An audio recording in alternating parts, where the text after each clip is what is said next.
KTFA members, news and views, Thursday the 11th of July 2024. Listen to the full version on the official dinarreport.com website and become our supporter on Patreon. Buckeye Tree. I appreciated the thought from the UB2B of who now controls the oil, and it is not Iran any longer. That was a great UB2B. The report that the IQD shows up on some of the major hotels as currency to use to purchase hotel stays, as one guest shared an interview on UB2B, was great news. That could be a sign of international recognition. I am hoping that the private bankers in the USA are on the same page in great expectation if the world now knows. No more, it's a scam. Also, if I remember correctly, Eddie shared in a recent report that he and other Iraqis felt like they had a fancy car in Iraq, but it had no engine. I might use that metaphor in another similar application. Those new high-tech ATM machines are like that fancy car in Iraq, but they do not have the engine to run them yet. Those ATMs are waiting for the new rate and lower notes. The Iraqis and ATMs may not have to wait much longer. Emo. We hope and pray.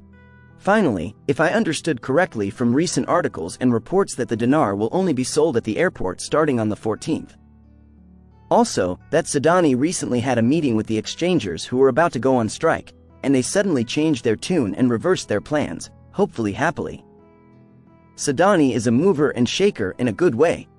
There could be something maybe significant about the 14th just before WTO on the 18th.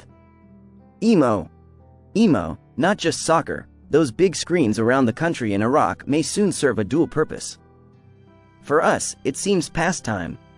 Many banks here and abroad seem to be on the brink of collapse due to large debt.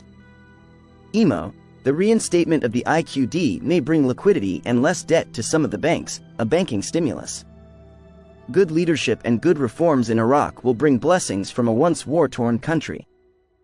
Industrial cities, hospitals, railroad, ATMs, vast resources, miracles. Thanks to Dr. Shabibi, Sudani, and Alec. Most of all, praise God. Claire. Iraq stops dealing with the Chinese yuan, and the currency basket is an alternative. The 11th of July 2024, the Parliamentary Finance Committee revealed that Iraq has decided to stop dealing with the Chinese yuan in financial transfer.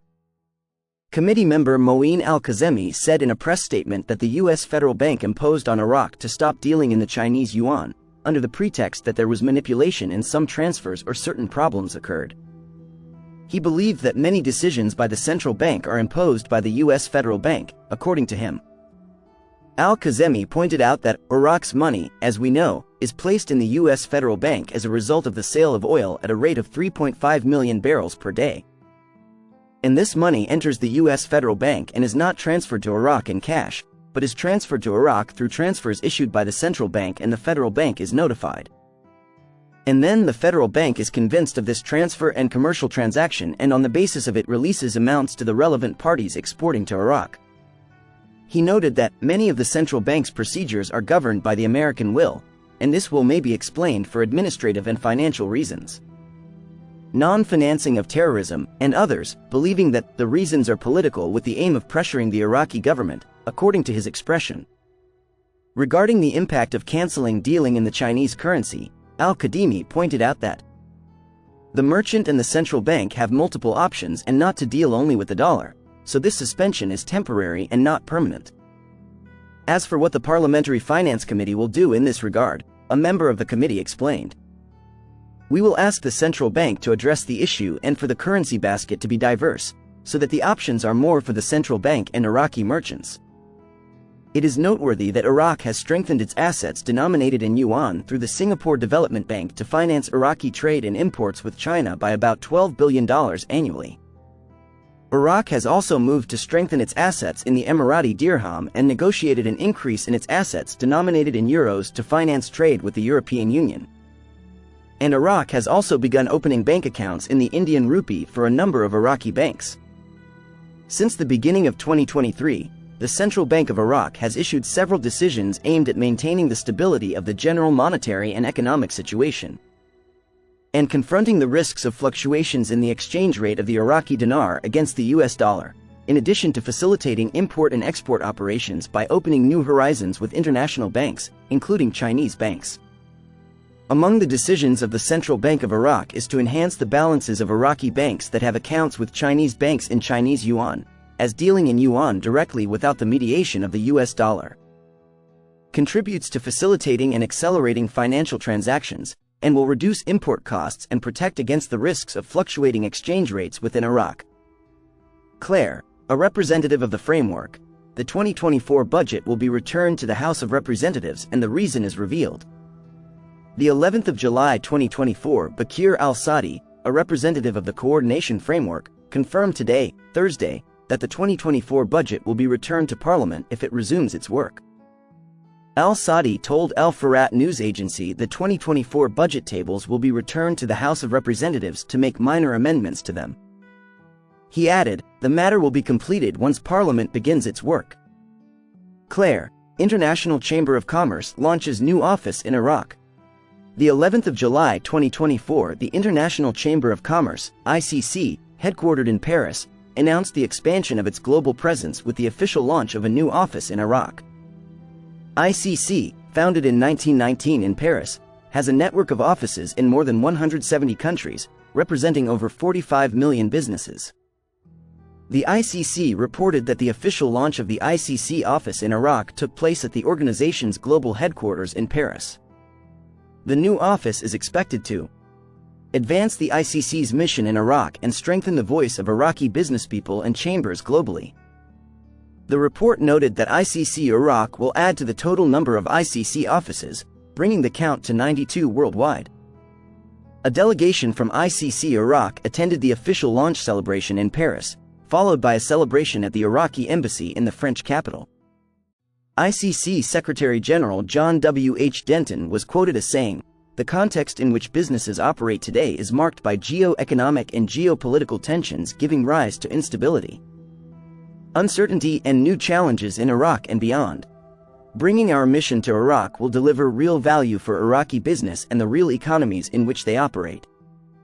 According to the report, ICC Iraq will support ICC's institutional objectives for business to foster peace, prosperity, and opportunity for all through local commissions on arbitration and ADR, digital economy, intellectual property, and trade and investment.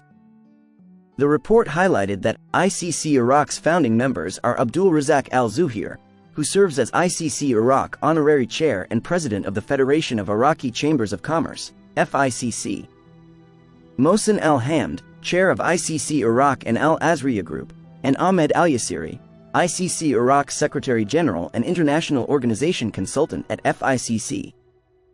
The report concluded by noting that ICC Iraq members, through their office in Iraq, will help shape ICC policies and alert governments to issues of interest to international business.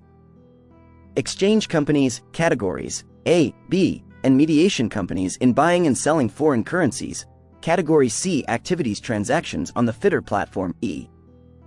Kind regards.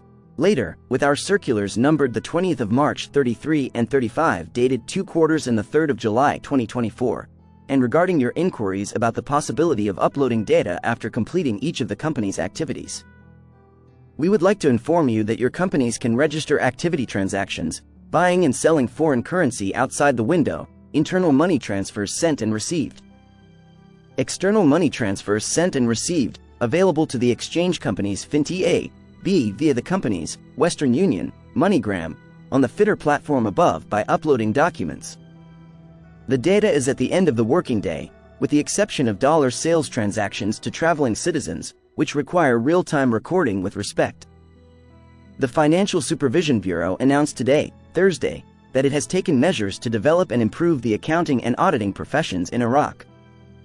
While it referred to the issuance of the Internal Control Guide binding on all government agencies, it confirmed the preparation of a draft of the updated Unified Accounting System in accordance with international standards.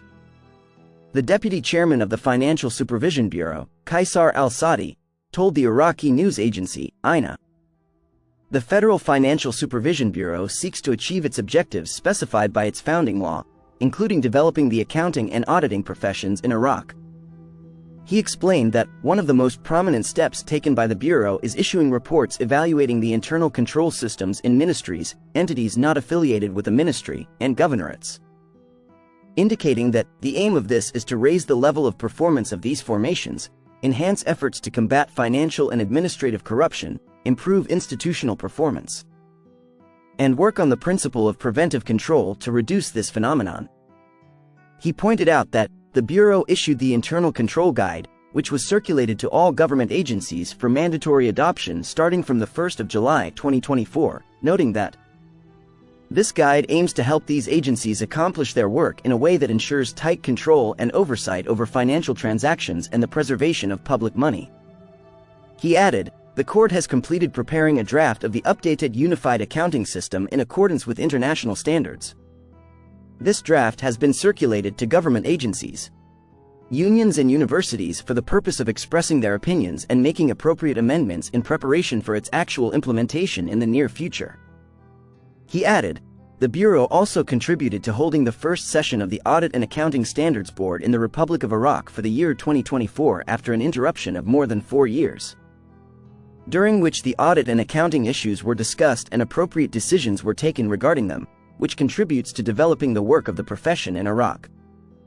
He pointed out that these steps come within the framework of the Bureau's commitment to developing and improving the accounting and auditing professions in Iraq in line with international standards and contributing to enhancing integrity and transparency in government institutions. He added, the Bureau relies in its work on the international standards issued by the International Organization of Supreme Audit Institutions, INTOSAI. The Bureau is also a prominent member of the organization and has many contributions, including participation as a member of 5 working groups, attendance at seminars between INTOSAI and the United Nations, and cooperation with the INTOSAI Development Initiative in its various programs, in addition to the Bureau assuming the chairmanship of the Strategic Planning Committee in the organization. Al-Sadi explained that the court cooperates with international and local organizations and similar oversight bodies such as the Dutch Court of Audit in the field of performance evaluation and peer review, the Court of Auditors in Morocco in the field of judicial oversight, and the Polish oversight body in the field of risk-based auditing, as well as the German Cooperation Agency, GIZ, the Korea International Cooperation Agency, KOICA, the Japan International Cooperation Agency, JICA, and the Indian Technical and Economic Cooperation Program, ITEC. He pointed out to the multiple activities with oversight bodies in Arab and Islamic countries such as the General Auditing Bureau in the Kingdom of Saudi Arabia, the Audit Bureau in the State of Qatar, the Turkish Court of Accounts, the Supreme Audit Court in the Islamic Republic of Iran, the Accounting Council in the Algerian Republic, and many others, noting that these standards and evidence contribute, along with international cooperation, to enhancing the effectiveness and efficiency of the Bureau in carrying out its oversight work in a way that ensures transparency and integrity in government institutions.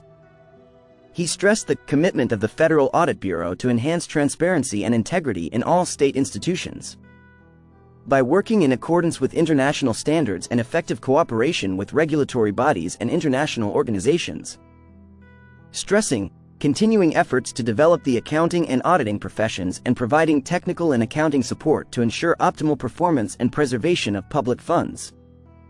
In addition to giving great importance to supporting the role of youth in building the future by enhancing their capabilities to be real partners in combating corruption and evaluating government performance in order to achieve the desired goals. Listen to the full version on the official dinarreport.com website and become our supporter on Patreon. Source: Dinar Recaps.